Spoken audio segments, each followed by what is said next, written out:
My guest today is not your typical doctor of pharmacology. Oh, no. The former state senator, Mr. Percy Malone, is more than that. He is a successful businessman who, in 1975, founded the first all-care pharmacy in Arkadelphia, Arkansas, with a number 2 pencil, ledger book, and a typewriter, because that's the way we did it back then. Today, he has over 17 community locations across Arkansas. Having come from a poor, small Delta town in Mississippi, Percy has lived and understands the problems of the poor, those often overlooked and forgotten.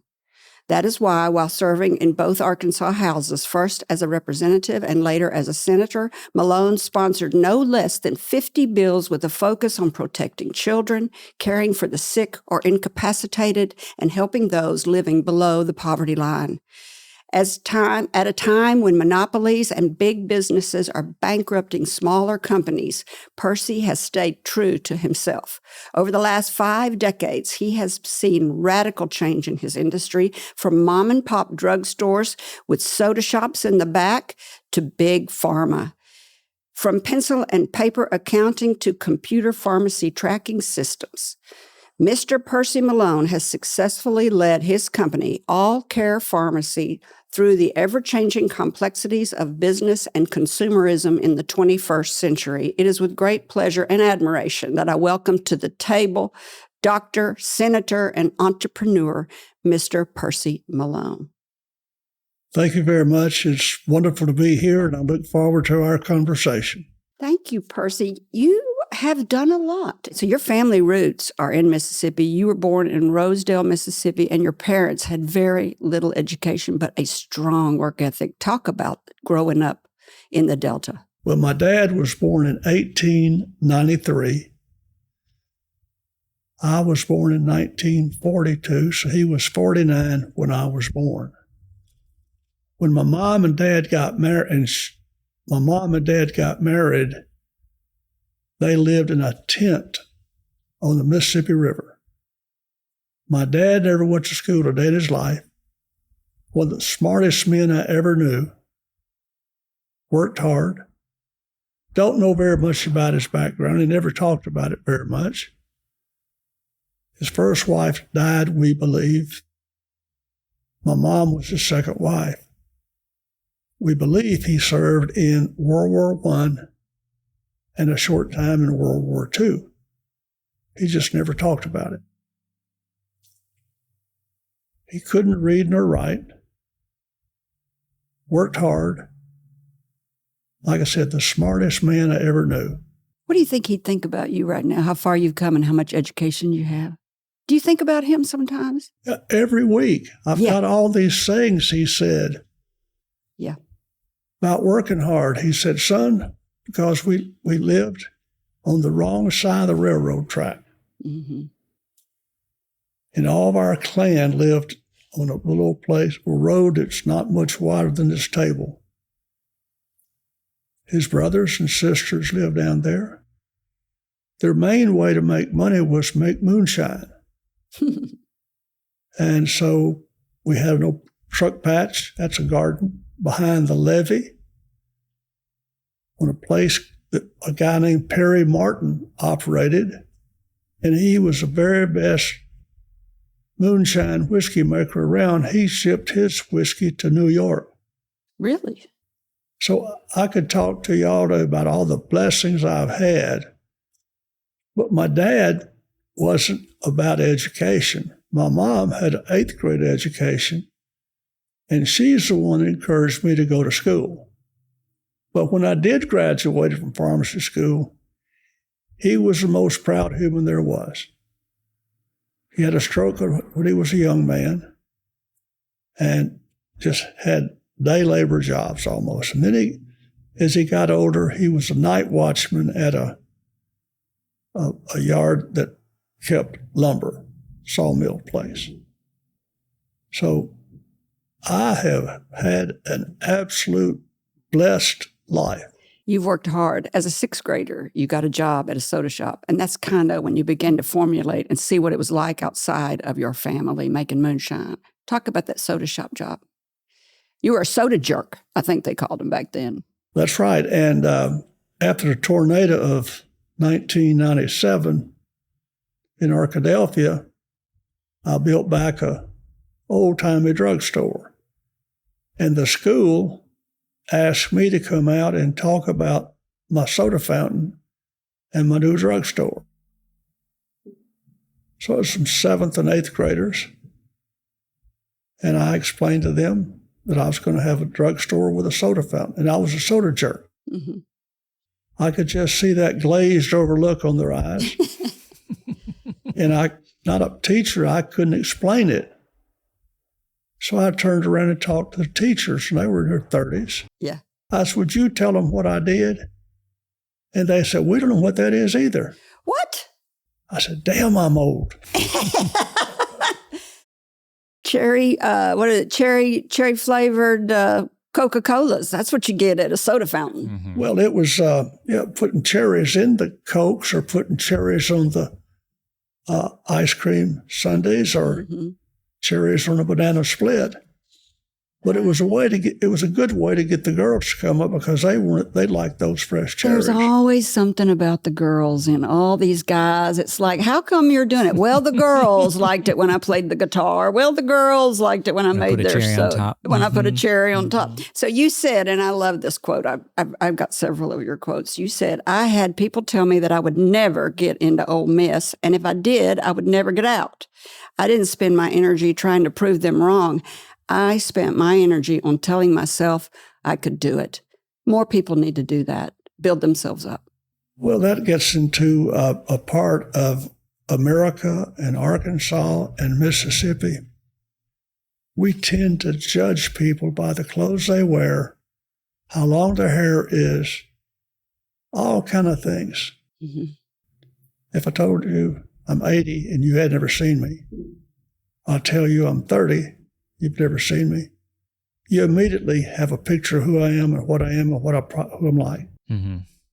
And so that's right. So I grew up on that wrong side of the track, literally. And where I grew up, folks just didn't ever have much opportunity. Mm-hmm. And it wasn't so much that I couldn't do it. It's that, and I can't explain why it's so hard in America or in Arkansas or Mississippi to get out of poverty. But it's just a little bit harder. We had to prove it. Mm-hmm. So when I got out of high school, I hitchhiked to Delta State for pre-pharmacy. I went to Oklahoma City to live with an uncle in the garage where he had a bed. And the proverbial worked for 75 cents an hour, 40 hours a week, did pre-pharmacy. And so ignorant, I signed up for a botany course, 5-hour botany course. Oof. And I had never looked through the microscope, and I made a D. And that's one of the best grades I ever made because that's all it took to get that on my resume, to get in pharmacy school. A D? Absolutely. D. I'm part of that group that made the top 50% possible. Yeah. So you said that you had a lot of help from your sister, your mother, and other people helping to help you, make sandwiches for you to send you off to school and, spend an extra time working at a factory to give you a credit card to help you buy gas. You said your family was really supportive, like sleeping in your garage of your uncle's place, and that you really couldn't have done it without your family's support. It bothers me when anybody says, I'm self-made. Mm-hmm. Now, some people are born on third base. Mm-hmm. But you don't come from Arkansas, Mississippi, a lot of towns, and get somewhere and get up here and say, well, I'm self-made. Without family support. A lot of support, not just family. Teacher support. A lot of support. So the thing there is my sister who died last year. there was 5 of us in the family. My youngest sister had cerebral palsy. So my mom, we lived in a 2-room house that my dad built. I don't just start crying because I am blessed by God. 5 people in a 2-room house that we didn't have electricity, water, indoor toilet till I was in 11th grade. Wow. And my sister was out of school working in a factory, I think for about $1 an hour or 75 cents or $1 an hour. And my sister stayed with my family because my dad was much older and had a stroke. And had a sister who had cerebral palsy, and my mom had an 8th grade education. And we had a house like I just described. And so when I got out, and I did not know I was poor. That's just how life was. Yeah. Now it sounds like when my mom died years ago, and Brother Gary Turner, my pastor at Arkadelphia, went over to Rosedale and did the funeral, and he came back and told the church, Percy was as poor as he said he was.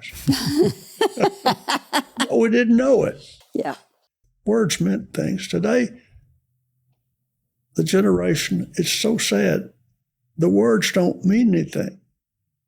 Mm-hmm. Telling you something. Yeah. Some of the politicians, I wasn't one of those. The criticism about Percy Malone sometimes is he's blunt and honest. Yeah. And Bill Clinton asked one time for me to write a book about my life because he thought my grandchildren should know how people like me grew up. I agree. And I did, and I felt very self-conscious about me writing a book. So it's about 5 or 6 copies, and I wouldn't let you read it for anything. It's just my grandchildren. But the guy that wrote it, Steve Bronner, is here still in Little Rock, and he worked for Governor Huckabee. And he got Governor Huckabee to make a comment. Governor Huckabee said, Percy is honest to a fault. Now, how can you be honest to a fault? But I know what he meant. Yeah. And I don't see much of that anymore. Mm-hmm. Yeah. So I was blessed to where I got. I didn't forget where I came from. And it is more blessed to give than receive. So there you go. This is a great place to take a break. When we come back, we'll continue our conversation with former Senator and founder of All Care Pharmacy, Mr. Percy Malone, whose generous spirit and care for those in need is well known throughout the state of Arkansas. Still to come, his opinion on the future of medicine, his child care advocacy work, and what he thinks is the biggest hurdle facing healthcare today. We'll be right back. Do you have something to say? Say it in flying colors. I'm Megan McCoy, and my family owns and operates flagandbanner.com. We believe that flags tell a story and banners make an impression. Whether it's for your business, organization, or special event, custom flags and banners will make your message soar. Visit flagandbanner.com for high-quality products and quick turnaround. We're not just any flag company. We're the experts that answer the phone. We're speaking today with the entrepreneur and former Senator, Mr. Percy Malone, founder of All Care Pharmacy in Arkadelphia, Arkansas. Okay, you've graduated. You're looking for a job. How did you end up in Arkadelphia, Arkansas? Well, I graduated one day, Ole Miss. Yep. And I had a job opportunity in Bridge City, Texas.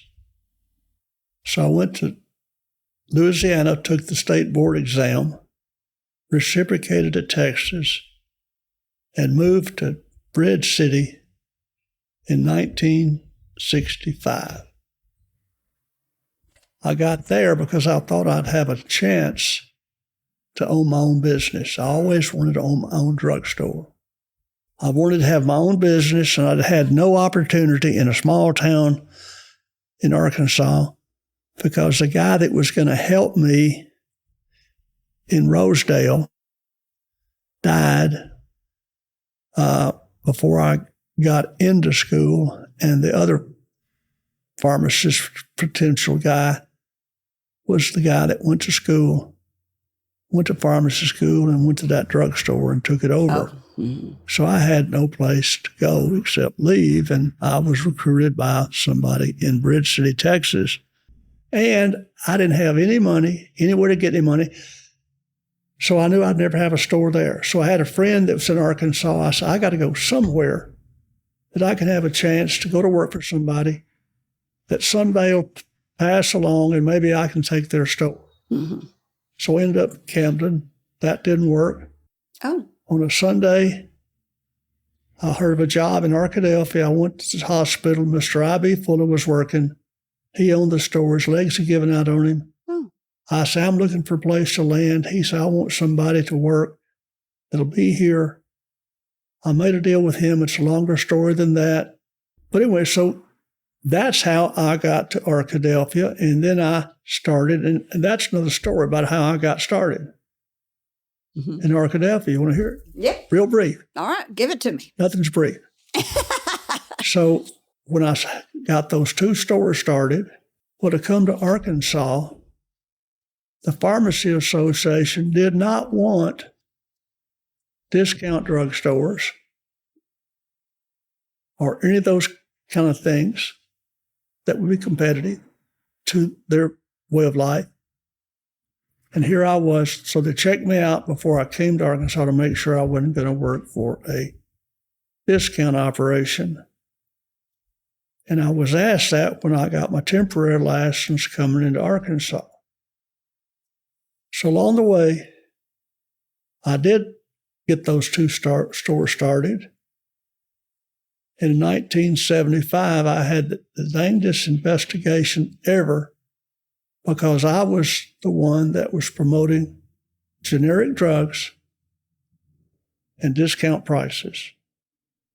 So all my pharmacists, including me, got called before the Board of Pharmacy. Anyway, so there's a lot of effort, a lot of things in there. That's when I got to meet Bill Clinton, because he was a consumer advocate, and I was able to get started and keep in business. But then when I decided I was getting booted out of the store I was in, the guy that was in the drugstore that was making money wanted me out because I had 40% of it at that time. And those 2 stores that had started were losing money. Oh, I gotcha. So I had no choice, but I did take the 2 that were losing, had at that time $50,000 of equity, and I need to borrow some money to take control of those 2 stores. Mm-hmm. No bank in Arkadelphia would loan me money, not a dime. Footsy Britt was head of the Small Business Administration. He was a lieutenant governor under Rockefeller. No, he said, we can't help you. One man can't run more than 1 drugstore. I got back home, down and down. The last $200 I used to be able to pay for a business plan. Now, the good part of this story, there was a guy that owned the John Deere dealership named Al Alexander, parked in his car in front of the bank.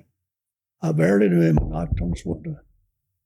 Al, I need some help. I need $20,000 co-signed, and if you'll do that, I can get enough money to have these 2 stores. And I promise you that the first $20,000 I make, I'll pay that off. For some unknown reason, he said yes. He had nothing to gain and $20,000 to lose. I did it. I got started, and 2 went to 15 or whatever, to all this.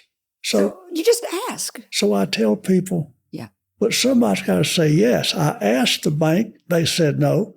I asked every bank, they said no. I asked Small Business Administration, they said no. But you got to say, I'll ask somebody else. Got to keep going. But anyway, it's just a wonderful story. It's a wonderful story, and it's the story of so many entrepreneurs. They just keep trying, and they keep trying, and they keep trying till somebody finally gives them a break because it's based on their work ethic, and everybody could tell that you have a great work ethic. Now, for anybody, including you guys, Mm-hmm. I never ask, loan me money or do anything to help me succeed. Just help me have a chance to fail. All I ask is a chance to fail. And prove you wrong. So you've taken a lot of risk in your life. Is there one that you've taken that you thought that one might bankrupt me? I know I have. What I do when I get ready to do something, I'm not going to Las Vegas. I rarely do anything that I don't have control over. So therefore I got my own computer company. I got this because I'm not going to be under something that that I can't control, that I borrowed money or I've taken a risk. But no, the real thing is I'll look at a venture and I'll say, what is the worst thing that could happen? And I was taught many years ago, Percy, don't ever lie to yourself or don't ever steal from yourself. So I never went to cash registers and pulled money out. I've always lived on a salary. Mm-hmm. I wasn't rich one month. So don't lie to yourself. And so therefore, when I bought this recent store in Benton, Which is very recent, December 1st, of 23. Finley's Pharmacy, and I said, what is the worst thing that could happen? Now, can I stand it? Yes. So I'll do it. I don't believe I've ever taken a risk that if that particular endeavor went totally to zero, or the worst thing I could think, I do it. So I'm not that kind of if people think Percy's a big risk taker, I am, but I'm not going to risk where I borrowed money from the bank, you or anybody else, and I can't pay you back. Have you ever partnered with anybody, or are you the sole owner of everything?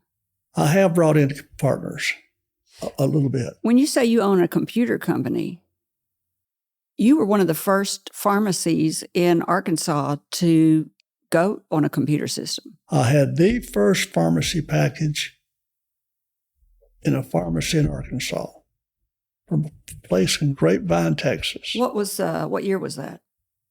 80s. It was in the 80s. 80s, yeah. Yeah. So that is a big deal. So how long have you owned your own computer company so that you can control your software? I started that in the 70s. Your own computer company? And I developed my own pharmacy package. Yourself? And I had 2 students from Henderson State University. And one still works for me today. The other guy died. Well, Carl Meekum. Wow. And we came up with what we would do. And interestingly enough, today driving up here, I was on the phone with a company out of Washington State that we're helping them write their pharmacy package that we're going to use starting April or May, because that man made a lot of concessions because he wanted my creativity. Mm-hmm. And I know it's in the wrong place to sound like bragging, but that's it. Mm-hmm. Business is creative, and you have created a lot of stuff. And I'm a problem solver. I am too. I'm with you on that 100%. And so it's just fun. I agree. But I didn't want a bunch of computer people telling me how to run my business. Do you know how to code? Are you a code? Can you code? Can you write code? It's going to be kind of fun. No. But when they first came out, I bought an Altair. Never heard of it. Very old. It's about $10,000. I had a store here in Little Rock. And it was in BASIC Basic. Oh, yeah. And I learned a little bit, but I learned enough to know, Percy, you better get somebody who knows what to do. So the answer is no. Substance abuse is big in the pharmacy business. How do you deal with all that? So my philosophy always was medicine is made to sell, not to take. Now that's, so I don't take, I just don't. You don't. But God was good to me. I don't have to happen to have an addictive personality. Yeah. So I know that some people do. Yeah. So it's about those people that have an addictive personality. How do they cope with it? And we are doing a better job. Mm-hmm. And so we're letting people go through treatment, but it's not going to work unless they voluntarily. So, yeah. But that's what I do in my pharmacy. And I am a pharmacy in Arkansas, a person that people have gotten hooked on drugs for whatever reason. I've been that lifeblood that Malone will hire them and give you a second chance. Mm-hmm. Now, I've never had a drug problem, but I've had things in my life that would you give me another chance, please? Yes. We've all needed a second or third chance. I believe that. So you've moved into correctional facilities, long-term facilities, and these other kinds of areas that I never think about. You supply long-term care, assisted living care, correctional facilities, prisons, and you provide specialty medicines for complex diseases. Why did you move into those areas of pharmacy and get out of retail? Well, here's the reason I did it, honest to goodness, but it is a niche market. Mm-hmm. Everybody in a jail, a nursing home, they had a mama. Let's just talk about jails, because that's where people think, well, they don't need medicine. If we lock them up and they're diabetic or they got a heart problem, we got to give them medicine. That's the Constitution. But more importantly, it's the empathy and the compassion, because every inmate somewhere had a mom and a daddy, but had a mama. And they love that person. And that person deserves somebody to get their medicine to them, whether they think they should have it or not. Yeah. So that's nursing homes people, that's assisted living people, and that's who I'm out there for. And I don't hire one pharmacist that I hire, and I look you in the eye. Just think, you're going to come to work at my pharmacy that's a closed-door pharmacy, and we specialize in these areas you just mentioned. You think of the person you love the most on this earth, and don't tell me. Okay. The one you love the most. Okay, I got him. Now, it's 1 a.m. Monday, and I get an order for medicine for that person, and I don't get it to that person. Is there anything I can tell you on Monday that'll make you feel okay why I didn't get the medicine to that person? No. Okay. Well, if anybody says yes, I don't hire them. But look, there's pharmacists today so afraid they're not the old school like me. Yeah. So I don't let any medicine get out of my pharmacy control drugs. But I'm going to take care of people in those situations. And if I can't, that's when I get out of pharmacy. Yeah. But a lot of people. But it's only happened twice in 50 years. So it's not like, but when it happened, if that was your mama or your grandmama, why didn't you give my dying grandmama some medicine? Why should she lay there and hurt? Because the doctor was probably somewhere where the cell phone didn't work. Yeah. And there's not a doctor alive that's taking care of a hospice patient that he doesn't want that pharmacy to get their medicine to them, for God's sakes. Right. So what does the future of pharmacy look like to you? Where I see it going is maybe not in my lifetime, maybe in your lifetimes, is if the public doesn't wake up and they got insurance, and the insurance company, which is tied up with big pharma, then you're going to someday get your medicine that you wanted to go to Walgreens, CVS, All Care, who cares? No, ma'am. We're going to mail it to you. We're going to mail it to you. Well, we're going to send it through UPS. Mm-hmm. Well, that costs more. Mm-hmm. And there's only going to be a few places that provide that sort There of won't stuff. be anybody. There won't be Just be anybody. one, yeah. Everything's turning into a monopoly. I mentioned that at the beginning of the show. That's correct. Everything's becoming a monopoly. It's like the politicians are afraid to stand up to these big businesses because they've got deep pockets and they cannot get elected. Well, it's their deal because they're making money off both ends of that thing. Right. But there's a thing called the Robinson-Patman Act, and they can't buy any less expensive than I can unless they can control the marketplace. Is there anything good about Big Pharma? Yes. What is it? They have been very effective in providing tremendously important medicines for us. We are a leader in new, effective, therapeutically sound drugs. What they're not good about is taking taxpayers' research money that we, the taxpayers, throw in there so they can invest millions and millions on a new drug.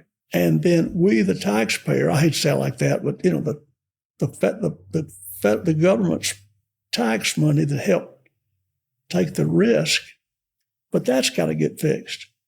America is number one in one thing: cost of medicine. Mm-hmm. We're fifth or sixth: longevity, birth rates, life. Really? Every measurable event, we are fifth or sixth or 10th. But first in cost of medicine. Cost to the consumer, we're number one. Are we over-medicated? I don't know. I mean, I really don't. Because now we tend to we go to a doctor for the heart problem. We go to a doctor for this problem and that problem. And they don't sometimes know everything the other one's given. Mm-hmm. And all of a sudden, we don't go to somebody that's the gatekeeper for our health care and to say, well, you don't need to be taking this one. But that's why you need a pharmacy, though, to use one pharmacy so they can keep up with all the drugs you're taking. But the consumer doesn't really know that, so they may go to this drugstore and that drugstore. And so now the system is going to be try to get it where all of our medicine, a healthcare provider can see it, whether you go to the doctor, the dentist. So you probably grew up without much medical intervention. You probably, being a poor Delta boy, didn't go to the doctor ever. Do you even remember the first time you went to the doctor? The only time I went to the doctor is when, if I cut my foot on a sling blade that my sister and I were cutting a yard for $10, and I backed up because I wasn't big enough to push that push lawnmower, and I sliced my foot my heel open, and I went to the doctor. But that time, my medicine for my daddy was coal oil, kerosene. Mm. But we weren't sure kerosene would do it, so I went to the doctor, and he put something on it and got my sister and my $10. That was it. What's kerosene do? Seal up the wound? No, I don't. It's not FDA approved, I can tell you that. Not sure it ever really could do. But it'll work for jet fuel. Yeah. So today, people go to the doctor all the time. Doctors are overworked. Pharmacists are overworked. Wait a minute now. That's what they say. How many hours they work in a week? We have a shortage of pharmacists, I think, across the United States, right? No. No? Yes. Yes. We have a shortage wanting to work, but I was a big part of this. See, every question, I got a long story. Uh-huh.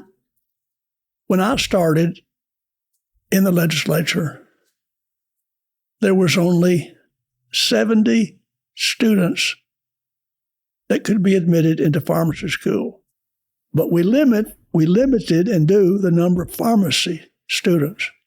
And what's that for? Yeah. Because in my view, somebody said we're going to control the market,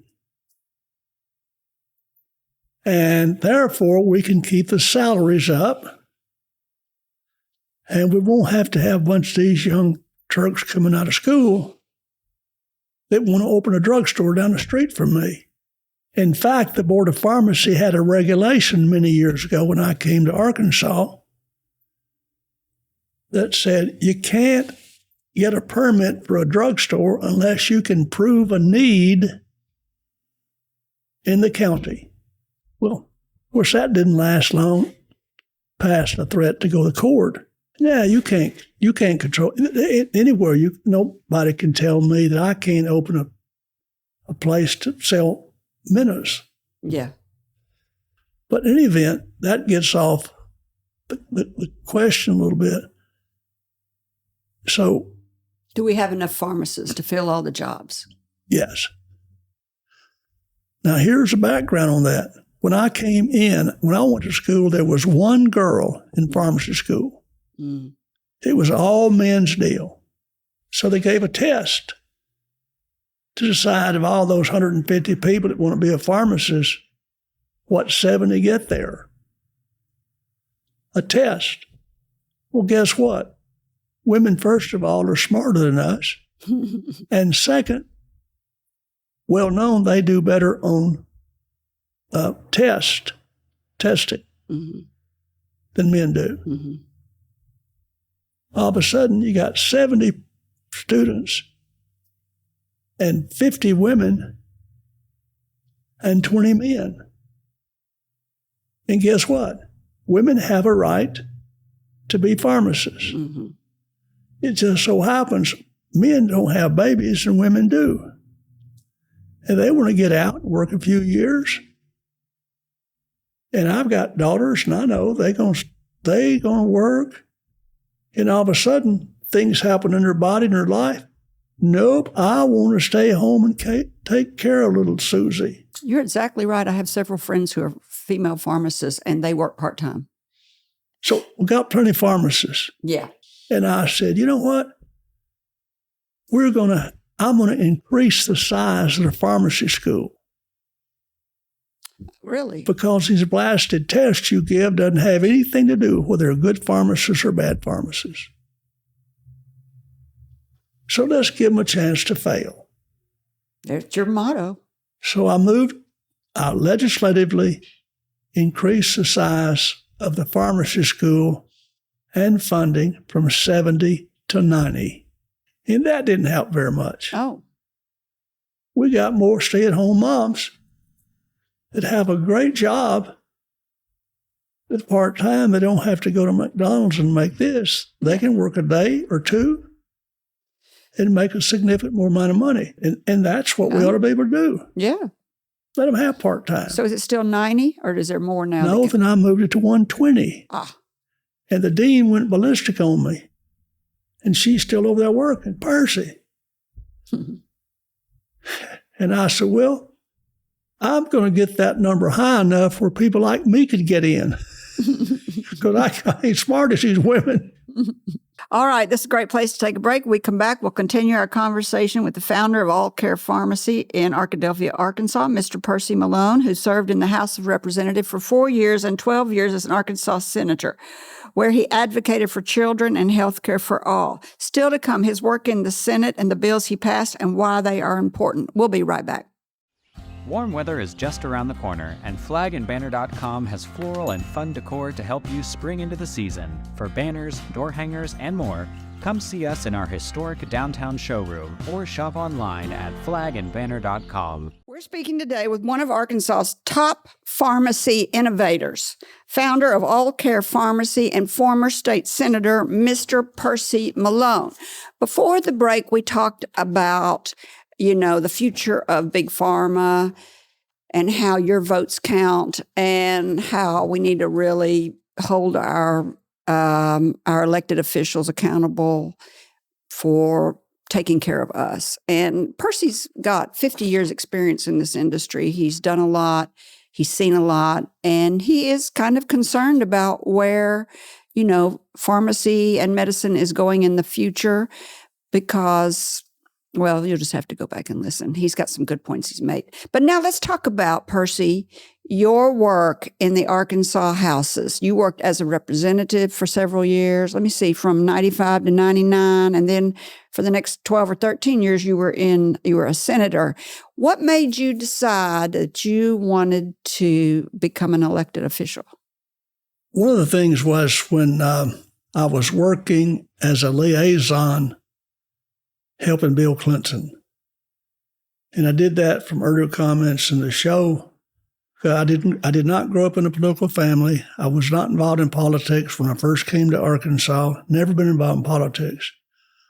But I did see one thing when I was a little boy growing up in Mississippi, that my sister having cerebral palsy, and a state representative from there, Walter Sillers, was able to at least get her to be examined to see if there was any help for her as a cerebral palsy person, and she wasn't. Got to Arkansas, and you do have the Human Development Centers. Pharma started those, and it's a wonderful thing this state has. And there were some people that wanted to close them because they thought everybody should live at home. So that's part of it. I'm not going to elaborate, but that's one of the things I thought I'd get involved in and see if I could help. And there were things that I could see there's a lot of good elected officials can do. Now, what's interesting, when I decided to run, well, Mom said, "Oh, no, son, that'll make you a crook." Oh, wow. Even back then, even 50 years ago or 40 years ago. Whatever, yeah. But anyway, and it doesn't. It doesn't. You can get that way. Yeah. But she learned that was different because, and I've told every governor, including this one, there's two abuse of power. One we all know about, doing things that are abusing it for bad reasons, corruption, graft. But the other abuse, I think, is as significant, maybe more, is having the power and not using it for good. So I took the power, and there is power in an elected official. We give that to elected officials. So I wanted to take that power, not for anything that I was trying to gain. In my relationship with Bill Clinton over the years, I'd never asked him for anything. And that built a relationship because I wasn't hanging on because I wanted to be appointed anything. Mm-hmm. So there's part of that answer. And I got elected, and a lot of stories in there are fun to get to know Mr. Whit Stevens and all those things. So that got me in. Got me interested in running. And that got you interested in running because of Bill Clinton. So as the only person at the time in the Arkansas legislature with healthcare background at the time, there might have been another one, but you had the main healthcare background. You worked and accomplished much for your industry. You brought generic drugs to Arkansas. You advocated to allow pharmacists to administer immunizations. You worked to pass evidence-based medicine in the state. What does evidence-based medicine in the state mean? So let's go back those three. Yes, I did, and I didn't do it all by myself, but I did. I took the lead role in it. And so for pharmacists to be able to do immunizations, I don't know what there is. I don't have any supernatural powers, but I just thought we need more immunizations so we won't have polio or all these things that I can't remember right now. Mm-hmm. As time went on, I took the medical bills and tried to get it where it got right down to where people live. Yeah. With medicine. I guess on the medical bill side, when we had a huge methamphetamine problem. Yeah. This is clearly about methamphetamine, pseudoephedrine, ephedrine in a drugstore. But they weren't in drugstores only. They were in 7-Elevens. Yeah. It was just everywhere. So I then started tracking where all this stuff is going from.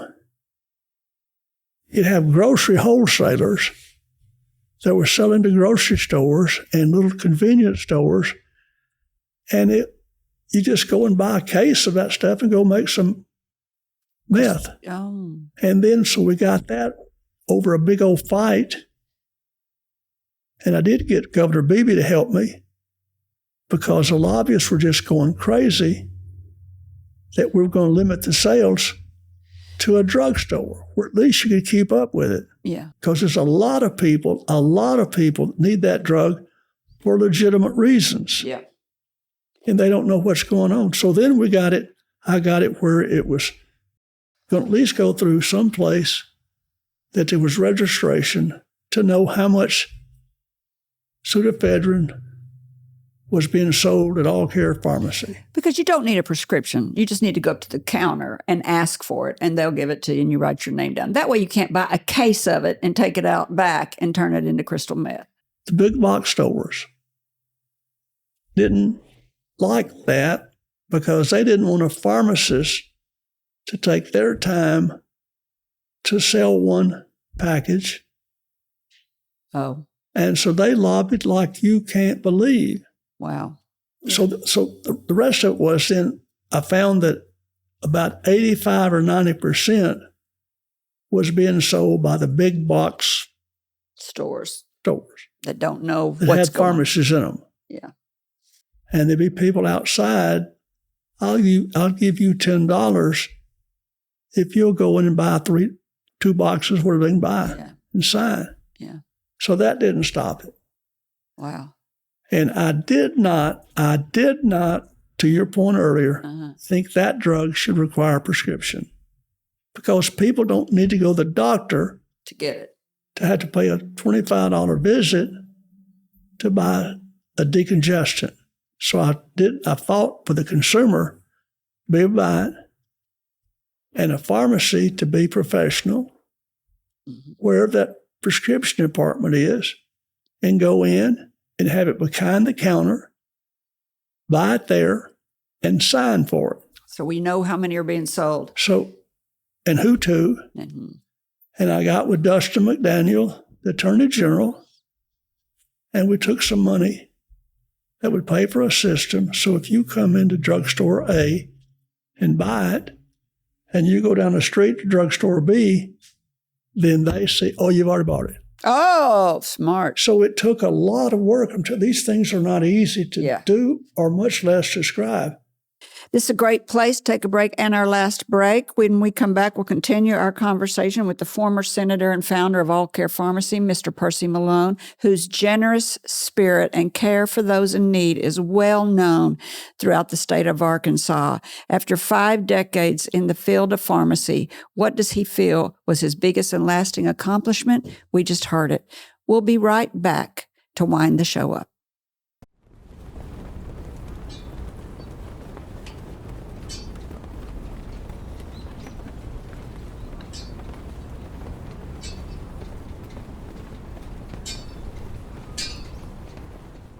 We're speaking today with the entrepreneur and the former senator, Mr. Percy Malone, founder of All Care Pharmacy in Arkadelphia, Arkansas, who's done great work for the people of Arkansas in his almost 20 years in the legislature, I think it was. Yeah. In addition to being a healthcare advocate in the legislature, you had another heartfelt mission. And this one is the one that we're kind of leading into. It's the child protection. An event happened to you that you said you read a news article and it kind of changed your life on child protection. And that was my first day to serve in the legislature in the House of Representatives. And there was a picture of a little baby, had cigarette burns on its face, and it was on the front page, and it says that this child had been recently put back in the home because our policy was family reunification. And I thought, this is not a family. No, this is not a family. So, and so I started looking into that. And I found out that every time there's a decision to be made about a child, to take them out of the home or put them back in, the judge or DHS, the first thing they say, your goal is family reunification.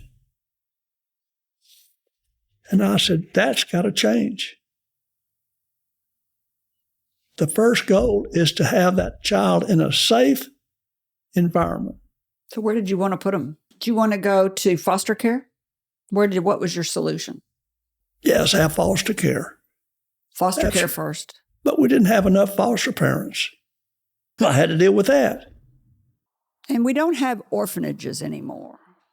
In those cases, if they don't have enough people to be foster parents, well, then rather than do some of this stuff that's draconian, is to let the local sheriff or somebody that knows people in the community like you, and you really don't want to be a foster parent, you don't have time and all that. But if it's a weekend, they could call you and say, could we bring this sweet little girl over? Yeah. And I believe we'd have a lot of people that would do that. And yes, the sheriff would make a mistake sometime. But on balance, somebody in the community, one of the churches, and we know what can happen at the Boy Scout, all that. So nothing's a perfect system. Yeah. But a half a loaf is better than no loaf. So we worked out something that someone, rather than put that child in a police station or all this crap stuff. Mm-hmm. Police are wonderful, but that's the worst thing you can do with an abused child is put them in a police car. So I got involved, immersed in this thing immensely. And with my wife, and we talked to people all over America, different places. And the lead expert is a guy named Victor Vieth, V-I-E-T-H. So one day, it just so happened in room 171 at the state capitol, was one of our task force meetings. So this Victor Vieth happened to be there that day. It was standing room only in the room, 171. Here's what Victor's speech was. I'd like invite any of you that want to tell us the most sexually satisfying experience you've ever had. Camera's got it. Either raise your hand or stand up. A lot of people look like that. I could tell they were thinking about what that was. I'm in shock. But not a one. Sure. He said, well, let me tell you what you're doing. You're having a little 5 to 8 year old girl, and you pick her up in a police car and take her to the police station, or you take her to the hospital and tell a total stranger the most horrible thing that could happen to her. And you won't tell the one that's most enjoyable. It riveted me because I wasn't going to raise my hand either. But that's what we're doing, put them in a police car, and immediately they think they've done something wrong. Right.